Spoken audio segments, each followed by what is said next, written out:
ये कहानी है एक बूढ़े माँ बाप की। उनका एक ही बेटा था। बेटे का सपना था कि उसे एक बड़ी यूनिवर्सिटी में पढ़ना है।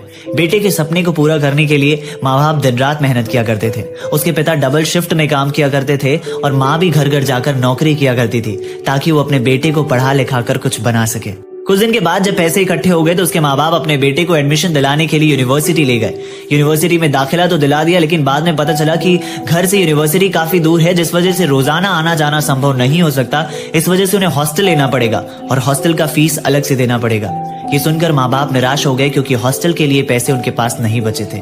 तभी माँ ने अचानक से कहा कि आप मेरे बेटे का दाखिला कर लीजिए, मैं आपके हॉस्टल के फीस भी भर दूंगी। माँ घर पर आती है और अपने पति से कहती है कि ये मेरे गहने आप गिरवी रख दीजिए। पिता ना चाहते हुए भी उन गहने को गिरवी रख देते हैं क्योंकि सामने उनके बेटे का सपना नजर आने लगता है। उस गहने से मिले पैसे को वो यूनिवर्सिटी में देकर अपने बेटे का हॉस्टल का फीस भी भर देते हैं और बेटा यूनिवर्सिटी में पढ़ने लगता है, हॉस्टल में रहने लगता है और माँ बाप से रोज फोन पर बात किया करता था। एक दिन घर की बनी देसी घी की मिठाई और पराठे लेकर माँ बाप अपने बेटे से मिलने उसके हॉस्टल जा पहुंचे। वो बेटे से मिलने ही वाले थे कि तभी बेटे के साथ एक लड़की भी थी। उस लड़की ने कहा कि हे बड़ी, हुआ दे। लड़के ने अपने बूढ़े माँ बाप के पोशाक को देखते हुए थोड़ी शर्मिंदगी महसूस की और उसने भी अंग्रेजी में जवाब दिया और उसने कहा कि they are servant from my village, ये मेरे गांव के नौकर हैं। ये सुनकर माँ बाप की आंखों में खुशी के आंसू आ गए। जानते हो क्यों?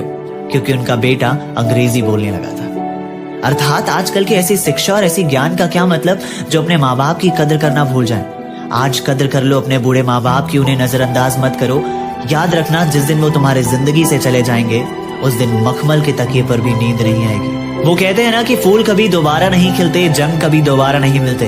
मिलते तो लोग हजार हैं जिंदगी में, मगर हजार गलतियां माफ करने वाले माँ बाप दोबारा नहीं मिलते। अगर आपको मेरी कहानियां ऐसे ही पसंद आती हैं तो मेरे चैनल को जरूर सब्सक्राइब करेगा, मेरे वीडियो को लाइक करेगा और ये वीडियो हर हिंदुस्तानी तक पहुंचा दीजिएगा ताकि उनकी सोच बदल जाए। शुक्रिया। डाउनलोड मौज।